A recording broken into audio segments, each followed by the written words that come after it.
বিশ্বনবীর সাহাবী সাইয়েদনা আবু হুরায়রা রাদিয়াল্লাহু আনহু বর্ণনা করেন, বিশ্বনবী সাল্লাল্লাহু আলাইহি ওয়াসাল্লাম একবার আমাকে বাইতুল মাল পাহারা দেওয়ার জন্য নিযুক্ত করলেন। আমি বাইতুল মাল পাহারা দেওয়ার জন্য চলে গেলাম। গভীর রাতে দেখলাম একটা চোর এসে বাইতুল মালের সম্পদগুলো চুরি করছে। আমি চোরের হাত ধরে ফেললাম। আমি বললাম, তোমাকে বিশ্বনবীর দরবারে নিয়ে যাব। চোরটা আকতি মিনতি শুরু করে দিল। চোরটা বলতে লাগলো, আমার ঘরে সন্তান না খেয়ে আছে, আমার স্ত্রী না খেয়ে আছে, আমি বড্ড দরিদ্র, আমি বড্ড অসহায়, আমি নিরুপায়, আমায় তুমি ছেড়ে দাও। আবু হুরায়রার অন্তরে মায়া জমে গিয়েছে। আবু হুরায়রা ছেড়ে দিয়েছে, চোর পালিয়ে গিয়েছে। বিশ্বনবীর কাছে ফজরের সময় আবু হুরায়রা এসেছে। বিশ্বনবী বলল, আবু হুরায়রা, গতকাল রাতে একটা চোর এসেছিল বাইতুল মাল চুরি করার জন্য। আবু হুরায়রা রে, তুমি কি তাকে ছেড়ে দিয়েছো নাকি? আবু হুরায়রা বলল, নাম ইয়া রাসূলুল্লাহ, হ্যাঁ ছেড়ে দিয়েছি। বিশ্বনবী বলল, কেন ছেড়ে দিয়েছো? আবু হুরায়রা বলল, নবী, আমি চোরটাকে যখন ধরেছি, চোরটা তখন আকতি মিনতি শুরু করে দিয়েছে। চোরের উপরে আমার মায়া হয়েছে, দয়া হয়েছে, এজন্য আমি ছেড়ে দিয়েছি। বিশ্বনবী বলল, আবু হুরায়রা, ওই চোরটা তোমার কাছে মিথ্যা কথা বলেছে। নাউজুবিল্লাহ বলেন। চোর চুরি করতে এসেছে, মিথ্যা বলে পালিয়ে গিয়েছে। আবু হুরায়রাকে বিশ্বনবী বলল, আবু হুরায়রা, আজকে রাত্রেও তুমি সজাগ থেকো, অ্যালার্ট থেকো, আজকে রাত্রেও সেই চোরটার সাথে তোমার দেখা হবে। আবু হুরায়রা এবার সাবধান, মিথ্যা কথা বলে চোর পালিয়ে গিয়েছে, আজকে যদি আমি ধরতে পারি আর চোরটাকে ছাড়বো না। আবু হুরায়রা আবার বাইতুল মাল পাহারা দেওয়ার জন্য চলে গিয়েছে।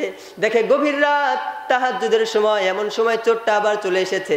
আবু হুরায়রা আবার চোরকে ধরলো। আবার চোর আকতি মিনতি শুরু করলো। চোর বলল, আমার ঘরে খাবার নাই, আমি অন্যায় করেছি, আমি লজ্জিত, আমি দুঃখিত, আমায় ছেড়ে দাও, আমি আর আসবো না। আবু হুরায়রা আবার ছেড়ে দিয়েছে। সুবহানাল্লাহ বলেন। সাহাবাদের অন্তরে দয়া মায়া আছে না নাই? কম নাকি বেশি? রহমানের বান্দা যারা হয় তাদের অন্তরের ভিতরেও রহম থাকে, ঠিক কিনা? আবু হুরায়রা আবার ছেড়ে দিল।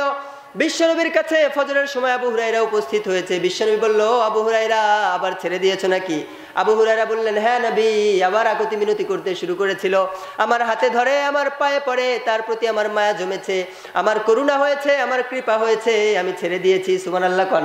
বিশ্বনবী বলল, আবু হুরায়রা রে, গতকালকেও সে মিথ্যা বলেছে, আজকে রাতেও সে মিথ্যা কথা বলেছিল, তুমি অ্যালার্ট থেকো, তুমি সাবধানে থেকো, আজকে যে রাত আসবে এই রাতে আবার সেই চোরটার সাথে তোমার দেখা হয়ে যাবে। আবু হুরায়রা এবার সাবধান, দুইবার ছেড়ে দিয়েছি, মিথ্যা কথা বলেছে। বিশ্বনবী বলল, এবার আর ছাড়বো না। আবু হুরায়রা আবার মাল পাহারা দেওয়ার জন্য চলে গিয়েছে। আবু হুরায়রা এবার খুব সাবধানে আছে, সাবধানতা অবলম্বন করেছে। চোর আসা মাত্রই ধরতে লাগবে, ঠিক না বা ঠিক? আবু হুরায়রা দেখে গভীর রাত্রে আবার চোর এসে চুরি করছে। এবার আবু হুরায়রা ধরে ফেলেছে। আবু হুরায়রা বলল, ও চোর, আমি আর তোকে ছাড়ছি না, আজকে বিশ্বনবীর দরবারে যতক্ষণ না তুই উপস্থিত হয়েছিস আমি তোর হাত ছাড়বো না। চোরের আবার আকতি মিনতি শুরু। চোর বলে, আবু হুরায়রা, আমার সন্তানগুলো না খেয়ে আছে, আমায় ছেড়ে দাও। আবু হুরায়রা বলে, মিথ্যা কথা, পৃথিবীর কোনো মানুষ বলে না, আখিরি জামানার পয়গম্বর বলেছে, গত 2টা দিন তুই মিথ্যা বলেছিস, আজকে আবার মিথ্যা কথা বলছিস, তোকে আর ছাড়ছি না। এবার চোর বলল, আবু হুরায়রা, আমি স্বীকার করছি, প্রথম দিনও আমি মিথ্যা বলেছিলাম, দ্বিতীয় দিনেও আমি মিথ্যা বলেছিলাম, তৃতীয় দিনেও আমি মিথ্যা বলেছিলাম রে আবু হুরায়রা। তবে আজকে মিথ্যা বলার পরে, আজকে যদি তুমি আমায় ছেড়ে দাও, তোমাকে একটা আমলের কথা শিখিয়ে দেব, এই আমলের কথাটা কিন্তু মিথ্যা না। সুবহানাল্লাহ বলেন। আবু হুরায়রা আবার ছেড়ে দিয়েছে আমলের কথা শুনে। বিশ্বনবীর দরবারে ফজরের সময় আবার উপস্থিত আবু হুরায়রা। বিশ্বনবী বলল, চোর কোথায়? আবু হুরায়রা বলে, ও নবী, চোরকে আমি ধরেছিলাম, আপনার কাছে নিয়ে আসবো, চোর আকতি মিনতি করেছে, আমি শুনি নাই, কিন্তু চোর যখন আমাকে একটা আমলের কথা বলেছে, আমি আর চোরকে ধরে রাখতে পারি নাই। সুবহানাল্লাহ বলেন। আমলের দাম আছে না নাই?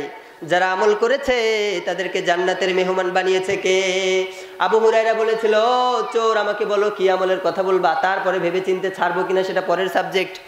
আবু হুরায়রাকে ওই চোর বলল, আবু হুরায়রা, তুমি যখন এশার সালাত আদায়ের পরে রাত্রে বেলায় যখন তুমি ঘুমিয়ে যাবা, ঘুমানোর পূর্বে তুমি পড়বা, আল্লাহু লা ইলাহা ইল্লা হুয়াল হাইয়ুল কাইয়্যুম লা তাখুযুহু সিনাতুন ওয়ালা নাওম। ও আবু হুরায়রা, ঘুমানোর পূর্বে তুমি আয়াতুল কুরসি পড়ে নিবা। আমি বলে দিলাম, যেই রাত্রে তুমি ঘুমানোর পূর্বে আয়াতুল কুরসি পড়বা, সেই রাতের জন্য তুমি ইবলিসের হাত থেকে মুক্ত হয়ে যাবা। সুবহানাল্লাহ পড়েন। যে রাতে তুমি আয়াতুল কুরসি পড়বা, সেই রাতে শয়তান কিংবা জিন শয়তান তোমার প্রতি কোনো আক্রমণ করতে পারবে না। সুবহানাল্লাহ বলেন। বিশ্বনবী এবার মুস্কি মুস্কি হাসে। আবু হুরায়রা বলে, ও নবী, আপনি হাসেন কেন? বিশ্বনবী বলল, আবু হুরায়রা, সে কে ছিল তুমি জানো নাকি? আবু হুরায়রা বলল, না না আমি জানি না, আল্লাহ ভালো জানে আর আল্লাহর রাসূল ভালো জানে। বিশ্বনবী বলল, আবু হুরায়রা, প্রথম দিন যেই চোরকে তুমি ছেড়ে দিয়েছো, দ্বিতীয় দিন যেই চোরকে তুমি ছেড়ে দিয়েছো, তৃতীয় দিন ধরার পর যেই চোর তোমাকে আয়াতুল কুরসির আমল শিখিয়ে দিয়েছে, যেই চোর তোমাকে বলেছে আয়াতুল কুরসি পড়লে শয়তানের আক্রমণ থেকে বাঁচা যায়, এই চোর যেন তেন কোনো চোর নয়, এই চোরটাই হচ্ছে ইবলিস শয়তান। সুবহানাল্লাহ, ইবলিস শয়তানের হাদিস এটা, সুবহানাল্লাহ পড়েন। তার মানে আয়াতুল কুরসির দাম আছে না নাই? সবাই বলেন আছে না নাই? পড়তে রাজি আছেন তো? বিশ্বনবী বললেন, কোরআন আল কারিমের মধ্যে আমার জানা মতে সর্বশ্রেষ্ঠ আয়াত হচ্ছে আয়াতুল কুরসি। সুবহানাল্লাহ।